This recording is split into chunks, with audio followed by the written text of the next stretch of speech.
Hi, Coach Dwyer. This is Joe Terranova. Thanks for following up on the motivational speaking resume that I'd filled out online. I appreciate the opportunity. I apologize for the delay in getting this video to you. Jump right into a little bit about myself. I have a married family of three kids, or a family of five, I guess, with three kids, all old enough to be in every sport imaginable, and I coach too many teams at this point. So that's the reason for the delay in this message. And I had quite a few versions of different things I wanted to talk about to you, or things that I thought may be applicable to maybe what you're looking for. But then I actually had a conversation with one of my daughters this evening, and I thought, I think this is kind of the perfect time. But before I get into that, just a little bit more about myself. Like I said, my name is Joe Terranova. I'm 43. I live in Willoughby Hills, Ohio, right outside of Cleveland, Ohio. Been here my entire life. So I'm a glutton for punishment in terms of sports teams and tremendous weather out here. But as I alluded to earlier, my kids are all into sports. I'm into sports. Played basketball through college. So it's a big part of our lives, coaching and just being active and that sort of thing. And it's kind of with that I'll go into kind of my little motivational message that I had for my older daughter this evening. She's a senior on the basketball team. Been playing varsity for 4 years. She's not even 5'1", so certainly she's not someone that when you walk on the court is someone that you look at or certainly fear. But she's without a doubt the toughest player on the court, and nobody outworks her.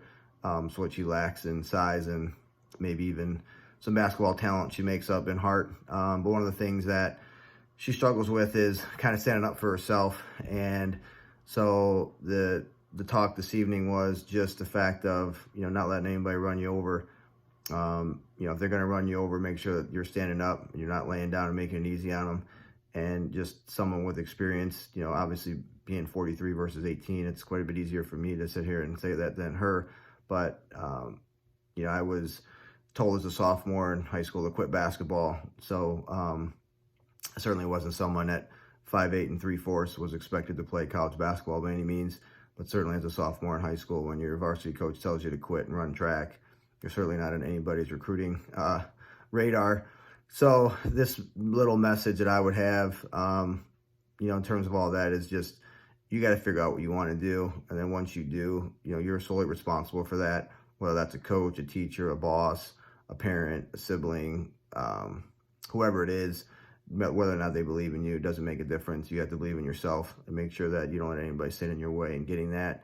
And once you exhaust all options, then more often than not, you'll get what you need or what you want. But if you don't, then you can at least put your head on the pillow at night knowing that you did everything you could. And then it's on to the next opportunity.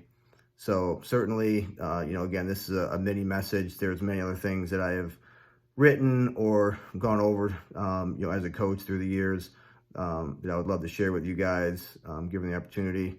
So I certainly look forward to hearing from you guys in terms of the next step. And if you want to hear another video or whatever the case is, I'm all in, on helping kids or really young adults or anybody for that matter that's struggling with certain things, to get them over the hump and, get them on their way.